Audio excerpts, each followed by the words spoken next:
Alors, je suis également super contente, bien parce que ce soir, j'accueille en interview, du coup, l'autrice Michaëlle Éloi, euh, qui, donc, euh, qui nous a accompagnés depuis le début du mois sur l'un des romans que je vous présente, qui est Hole-de-Gare. Et juste peut-être avant de parler du roman à proprement dit, je vais te laisser la parole pour que tu te présentes, toi. Comme ça, Oui, tu nous voilà, parles un petit peu de toi, de ce que tu as envie de nous dire. Allez, on t'écoute. et ben du coup moi je suis romancière depuis 7 ans maintenant, mais pas que, puisque je suis plutôt slasheuse, je suis romancière slash correctrice slash cadre dans l'industrie slash coach mental chez les pompiers, voilà. Et puis accessoirement j'ai 3 enfants, on a plein de messieurs à la maison, et puis voilà, donc pas mal d'occupations, et puis bah, ça me prend pas mal de temps, et l'écriture en fait c'est un peu ma bulle d'oxygène. Ça me permet de me poser, de me changer les idées et puis de prendre des petits moments pour moi, principalement le matin. Mais je pense qu'on D'accord. aura le temps d'en reparler Mhm. un peu plus tard. Bon, une Wonder Woman, quoi, des temps modernes, en fait. Comme beaucoup Au de moins, femmes. c'est ça. Beaucoup de femmes ont plusieurs casquettes, il y a plusieurs journées dans une journée. Je pense que je suis pas la seule dans ce cas-là, loin de là. Comment c'est venu ce premier roman Tu te destinais une carrière d'autrice? Il est Alors j'ai arrivé toujours quand écrit. tu nous as dit il y a 7 ans à peu près, hein, c'est ça? Ouais. D'accord. En fait, j'ai toujours écrit. J'écrivais principalement des nouvelles. Mhm. Et jusqu'à il y a 7 ans, j'écrivais quand ça n'allait pas. C'était vraiment mon exutoire Un pour exutoire. poser des choses. Ouais. Pour se souffler, pour parce que j'ai eu des soucis de santé, voilà tout ça, qui ont fait que j'avais besoin de me changer les idées, et du coup je m'en allais très rapidement dans l'univers un peu de l'imaginaire, au Mhm. sens large, avec des textes qui n'étaient pas forcément très joyeux à l'époque. Et puis il y a 7 ans, j'attendais ma fille, qui est ma petite dernière, et j'ai eu envie de participer au Nano, le challenge du mois de novembre qui pousse à écrire 50 000 mots en un mois. Et comme j'étais en congé maths, je m'y suis mise. Et en fait, ma fille m'a complètement inspirée, a complètement changé ma plume. Et c'est de là que j'ai commencé à avoir vraiment des romans beaucoup plus doux, beaucoup plus tendres. En fait, tout mon univers de romans a complètement changé à ce moment-là. Oui, donc parce Et que tu as fait d'autres romans après Hole-de-Gare. T'en as fait combien à peu oui, près? Tu le sais? j'en ai fait 3 autres. D'accord. Tu peux nous dire les noms, hein, si... Il y a eu juste après Hole-de-Gare, Le bruit n'était pas dans la neige, qui est une romance sur 5 saisons. Mhm. Il y a eu Voyage au pays des émotions, parce que bah, des émotions, tout le monde en a, on sait pas forcément ce que c'est, on sait pas forcément comment les apprivoiser. Et donc l'idée, c'était de faire un roman autour des émotions en suivant une coach qui emmenait une équipe à la découverte d'eux-mêmes. Et puis donc d'aborder les émotions sous un angle différent pour essayer de mieux se comprendre et d'aller au fond de soi pour essayer de comprendre ce qu'on vit et pourquoi on ressent telle émotion à tel moment. Et contrairement à ce qu'on pense, les émotions, c'est pas forcément négatif. Et puis l'année dernière, il y a eu Dernier Noël au Bazar de Mehdi, qui est une petite romance feel good, qui se passe sur l'île Dieu, qui est une île qui est chère à mon cœur, puisque mon arrière-grand-mère y était née. Mhm. Et j'ai voulu remettre cet univers d'île en période de Noël, vraiment au cœur de l'histoire. Tu nous disais du coup à l'instant que tu dévorais beaucoup de livres, 200 livres par an. Ouais, il y en a eu 249 l'année dernière. Ah ouais, c'est beaucoup quand même, hein. Ouais. Et c'est un peu tout, c'est ciblé. Quels sont tes genres préférés en littérature? Alors déjà, il faut que ce soit une histoire qui finisse bien, D'accord. parce que je suis très sensible et si jamais c'est un peu triste, je vais pleurer comme une madeleine pendant des jours et des jours, donc c'est pas la peine. Alors moi, je pleure souvent, hein, Euh, tu sais. ouais, bah du coup, j'essaye d'éviter au maximum ce Ok. genre de livre-là. C'est beaucoup de romans feel good, beaucoup de romances, Mhm. un peu de fantasy, fantastique, plutôt pour ados. Et Ouais. puis voilà, c'est déjà pas mal. Oui, bien sûr. Tu as changé tout récemment les couvertures de tes livres. Alors, Ouais. je sais que, par exemple, pour Hole-de-Gare, moi, je préfère celle-là, puisque j'ai vu l'ancienne. Je Oui, préfère celle-là et c'est vrai que comme ça, bon déjà ça paraît mignon, enfin voilà, c'est dans le thème, un peu romantique, tout ça du livre. Mais quand on a lu le livre, bien entendu, on s'aperçoit que chaque petit dessin qu'il y a représenté sur la couverture évoque du coup des éléments clés, bien sûr, de l'histoire. oui. Donc je trouve ça très intéressant et on comprend, voilà, à la fin on se dit ah tiens ça, voilà, ça vient de là, ça vient de là. Je trouve ça vraiment très très sympa. Ben, ça correspondait plus beaucoup. J'avais pas envie de quelque chose qui fasse trop dégoulinant de romance. Oui. Parce que c'est pas forcément. Il y a de la romance dans Hildegard, mais c'est pas non plus tout le roman qui est centré là-dessus. Il y a aussi une histoire d'amitié, il y a aussi des rencontres. Et puis, je voulais aussi que les couvertures, ben, c'est moi qui les fais, qui les ai toutes faites, et je D'accord. voulais qu'elles soient associées les unes aux autres, Mhm. qu'il y ait vraiment un lien et qu'on retrouve Voilà, que ça soit ma marque de fabrique. une sorte voilà, de fil rouge en fait sur les couvertures. Oui. Alors on va parler maintenant un petit peu plus d'Oldegard. Comment c'est venu cette histoire, Oldegard? Pourquoi la gare en fait? C'est un lieu qui, Parce- je sais pas, il y a quelque chose de Ouais, la gare. particulier pour toi? Alors, j'ai jamais travaillé dans une gare, mais j'ai toujours aimé cette ambiance un peu méli-mélo où les gens se Mhm. croisent, il y a du mouvement en permanence, ça va, ça vient. Je te disais que quand j'étais plus jeune, j'écrivais aussi pour me vider la tête. Mhm. Et j'écrivais beaucoup, j'habitais à Lyon à cette époque-là, j'allais beaucoup m'asseoir dans la gare Lyon-Pardieu, qui était pas très loin de chez moi. Et le brouhaha qu'il y avait, et puis le passage des gens, en fait, ça m'aidait à me canaliser, à me concentrer. Et puis, quand j'ai travaillé en région parisienne, je passais systématiquement par la gare de Lyon. Et cette gare a touché quelque chose en moi. Alors, je ne saurais pas dire quoi, Mhm. mais ça a été une révélation. C'est un monument qui est magnifique pour ceux qui la connaissent, qui a un cachet énorme. Le restaurant du Train Bleu est juste grandiose.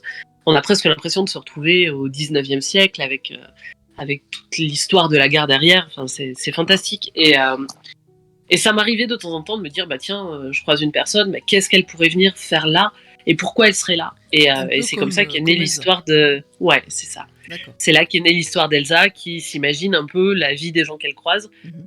Vrai ou pas vrai, c'est pas le problème, mais elle aime imaginer et elle aime raconter ça aux petits vieux de sa maison de retraite le Ouais, soir. ouais. Et voilà, c'est là qu'a commencé tout le roman. Alors, Elsa, le personnage principal de ce livre, de ton livre, bon, on l'a dit, elle est romantique, un petit peu, voilà, fleur bleue comme ça, toute gentille. Est-ce qu'elle a d'autres facettes ou pas? De caractère, d'émotion, je sais pas, qu'est-ce que tu aimerais que, quand les lecteurs lisent, qu'est-ce que tu aimerais qu'ils ressentent chez Elsa? Peut-être plus en particulier?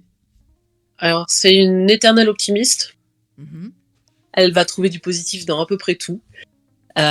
Romantique, presque à l'extrême, Oui. où tout prend des Puis proportions. un romantisme un peu, alors c'est pas péjoratif, est-ce que je veux dire, mais un peu vieillot, enfin tu vois, pas Oui, du tout complètement. actuel, Très hein. 19e. Voilà, c'est ça, hein, mais c'est pas méchant quand je dis ça, hein, du Ah tout. non, non, pas du tout. Mais oui, Elsa est très vieille France, très, Voilà. très bah, les lettres manuscrites, Le choix du le fait de faire la papier. cour à l'ancienne, Ouais. enfin tout ça, c'est complètement elle. Mm. Euh, Est-ce que tu as eu des difficultés à écrire certaines scènes, peut-être, de ce livre ou certains passages? Non, pas spécialement en fait. Ce livre a vraiment coulé de source. Je l'ai écrit en un mois en écrivant, bah du coup c'est le principe de quasiment tous mes romans, c'est des tout petits chapitres. Oui, ça, oui, Euh, de quelques pages, voilà, oui. ouais c'est ça. Il y a beaucoup de chapitres, mais des petits chapitres. Ce qui m'a valu de gentils reproches de certains de mes lecteurs. Parce que ils disent bon bah du coup j'ai un chapitre, bah du coup C'est je vais ça. lire le suivant et puis je vais lire le C'est suivant et puis c'est en fait on devait exactement ce qui s'arrêter et on en lit m'est un bis arrivé, bis. effectivement. Donc il y a 56 chapitres, mais Oui, honnêtement, donc pour à peu près... Alors attends, combien il y a de pages? Je regarde. Donc pour la dernière page, c'est 347 pages. Mais effectivement, c'est tout à fait ça. Donc je lisais un chapitre, puis bon, hop, bah, tu as envie d'en savoir plus, tu lis le deuxième, puis ça passe vite, puis un autre, puis un autre, puis un autre. Et tu te dis, bah, ça fait déjà 2 heures que je lis. Mais J'ai un de mes lecteurs qui m'avait, mais parce c'est que bien, bah, c'est j'ai positif beaucoup en de même temps. lectrices, mais j'ai aussi quelques lecteurs, et j'ai un de mes Mhm. lecteurs qui m'avait dit, ça fait un peu l'effet de mettre sa main dans un paquet de M&M's. Oui, Et une fois qu'on a mis la main dedans, bah, on n'arrive pas à stopper. on n'arrive pas à Bah, stopper, c'est ça. Ouais, ouais. voilà, Puis on a c'est un peu envie. cet effet-là, et je trouve ça chouette parce que du coup, ça laisse la possibilité quand même de s'arrêter facilement. Et Oui, moi, bien enfin, sûr, bien sûr. c'est peut-être mon côté psychorigide, mais j'aime pas m'arrêter au milieu d'un chapitre Ah non, moi non quand je plus. lis ou quand j'écris. Et du coup, bah là, enfin, pour moi, c'est la solution facile entre guillemets de me dire, je fais des chapitres courts comme ça, c'est plus facile à écrire et c'est plus facile, plus digeste quand on les lit. Tu me disais aussi, parce que je t'ai posé des questions sur la fin en privé, hein. Je t'ai posé des Oui. questions sur la fin du roman. On va pas tout dévoiler, bien entendu. Et tu me disais qu'il y avait, c'était pour rire ou pas, un chapitre caché en fait. Tu sais que tu me Non, il y a disais, effectivement, c'est vrai que je te l'ai pas envoyé. Il y a un et dernier tu m'as dit chapitre. voilà, je vais te l'envoyer et j'attends de Mais il lire. y a un dernier chapitre. La condition pour que je l'envoie, c'est que en fait, pour pas dévoiler complètement toute l'intrigue, et puis pour voir la manière dont les gens comprennent le roman, la condition pour avoir le dernier chapitre, c'est de me donner la version de la dernière question qui reste en suspens dans le roman. Ah, donc il faut que je te réponde sur la dernière question. Oui, Ah, c'est d'accord, ben, ça. j'avais pas compris. Ben, je vais le faire. Alors, pas de souci. Je te répondrai à ça et voilà, je Et puis du m'imaginerai coup, je t'enverrai le dernier chapitre avec beaucoup de plaisir. pour voir si j'ai raison ou pas, en fait. C'est ça? C'est ça. Et D'accord. puis parce que c'est rigolo de voir les différentes versions en fonction des personnes. J'ai Oui, eu, bien sûr. pour le moment, je pense que je dois avoir eu à peu près 120, 130 versions différentes, Ah, quand même. Ouais, dont c'est certaines n'ont intéressant. vraiment aucun rapport les unes avec les autres. C'est très très rigolo. Si tu devais nous résumer ce roman en quelques mots, qu'est-ce que tu nous dirais? Alors le pitch, c'est Elsa qui est infirmière, qui travaille de nuit dans une maison de retraite et qui passe énormément de temps dans le hall d'une grande gare, Mhm. que je ne cite pas, mais je pense que vous aurez tous compris. Et puis elle aime inventer la vie des gens qu'elle croise. Donc en fonction de qui elle croise, ce qu'elle remarque, ce qu'elle vit, ce qu'elle ressent, elle va l'inventer, le raconter le soir à ses petits vieux dans la maison de retraite. Et puis sa vie bascule le jour où elle découvre une lettre d'amour qui lui est destinée, d'un certain Andrew. Et toute l'histoire, en parallèle de ces petites inventions qu'elle se fait, ça va être de savoir qui est Andrew et pourquoi il lui a écrit. Oui, alors c'est ça aussi que je voulais ajouter par rapport à... Donc on a vu un petit peu la facette romantique, tout ça d'Elsa, mais elle a aussi un caractère très humain, Elsa, avec ses pensionnaires, Oui, notamment quand elle fait une petite surprise à un de ses pensionnaires préférés. C'est oui, adorable, je trouve. elle a créé vraiment du lien Ouais, avec un des personnages, Monsieur Marcel, tout à fait.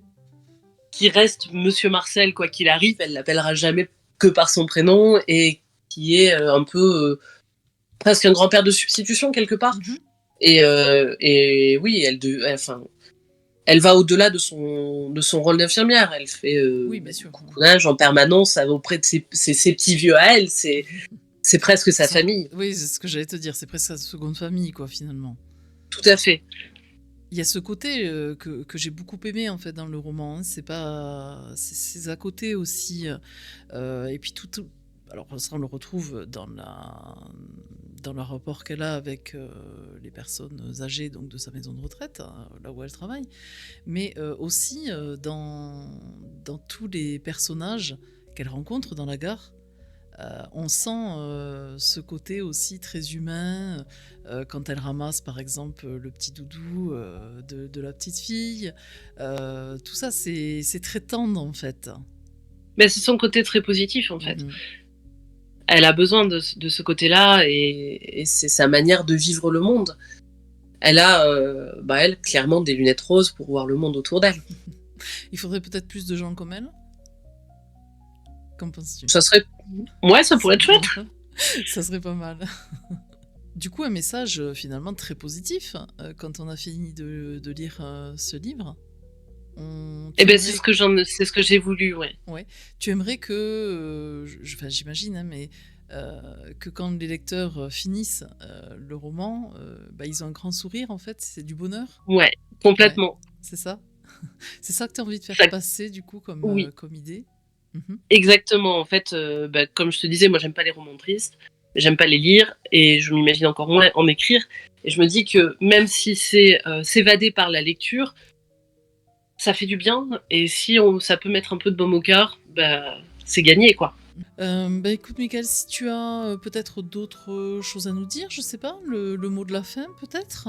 Je vais te libérer, je vais te rendre à ta vie avec tes enfants, puisque j'imagine que demain, il y a l'école, tout ça. Ah La vie bah, oui, continue. c'est Donc, ça. je sais pas, oui, si tu as quelque chose à ajouter, n'hésite pas. Surtout, tu as la parole. Et ben, moi, j'étais très heureuse de faire, ce live avec toi. Comme je Mhm. te disais, c'est la première fois que je fais une interview en live. Ouais. Bah, écoute, J'appréhendais pas spécialement, mais voilà, j'étais un peu curieuse de voir comment ça allait se passer et franchement, c'était un chouette moment, donc j'espère que ça a bon, bien plu aussi à tout le monde bah, et j'espère que vous aussi. avez, pu, avoir, les infos dont vous aviez besoin ou les Ouais. choses dont vous aviez envie Mhm. et puis je vous souhaite beaucoup de bons moments de lecture Mhm. On les souhaite parce que aussi. c'est important. Et ben écoute, moi, pareil, j'ai partagé un très très bon moment avec toi. J'étais très heureuse, franchement, de faire cette interview avec toi. Très heureuse aussi de découvrir ton univers par ce roman, Oldegard. Et j'ai envie de dire, bah, tu reviens quand tu veux.